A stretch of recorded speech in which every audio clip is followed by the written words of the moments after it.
বন্ধুরা, আজকের আমাদের একটা রেসিপি হচ্ছে, দেখতে পাচ্ছেন, কচু চিংড়ি, যেটা হচ্ছে গুঁড়ি কচু চিংড়ি। প্রথমে আমরা পেস্ট করে নিচ্ছি সর্ষে, রসুন, আদা, কাঁচা লঙ্কা দিয়ে ভালো করে সুন্দর করে মিক্সচার মেশিনে পেস্ট করে নিচ্ছি। বন্ধুরা, দেখতেই পাচ্ছেন আমাদের আজকের ছোট্ট যে রেসিপি বললাম, সেটা আজকের চিংড়ি মাছ ও গুঁড়ি কচু দিয়ে চচ্চড়ি। প্রথমে দেখলেন গ্যাসটাকে অন করলাম, তারপরে আমরা চিংড়ি মাছটাকে একটু ভেজে নেব। প্রথমে কড়াতে তেল দিলাম, তেলে দিয়ে নুন হলুদ একটু হালকা করে দিয়ে দিলাম, দিয়ে চিংড়ি মাছটাকে ভালো করে একটু আমরা ভেজে নেব। দেখতেই পাচ্ছেন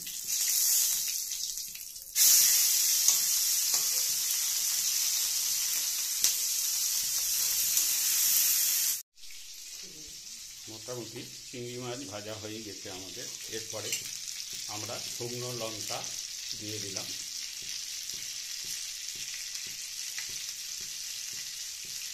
পরিমাণ মতন জিরে দিয়ে দিলাম। জিরে মাছটাকে ছোট ছোট করে কাটা ছিল, সেগুলো দিয়ে দিচ্ছি। খুব সিম্পলের রান্না।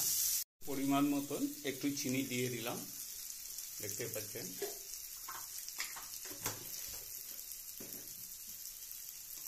এরপরে বেটে রাখা সর্ষে, কাঁচা লঙ্কা, আদা, রসুন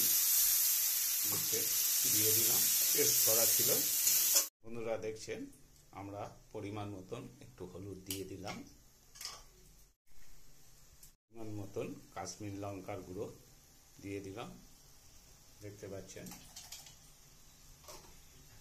পরিমাণ মতন নুন দিয়ে দিলাম, পরিমাণ মতন ধনের গুঁড়ো দিলাম, পরিমাণ মতন জিরের গুঁড়ো দিলাম। দেখতেই পাচ্ছেন কত সুন্দর একটা কালার চলে এসছে। এরপরে আমরা কচুগুলো, সেদ্ধ করা কচুগুলো দিয়ে দিলাম, দিয়ে ভালো করে একটু নেড়ে চেড়ে নিচ্ছি।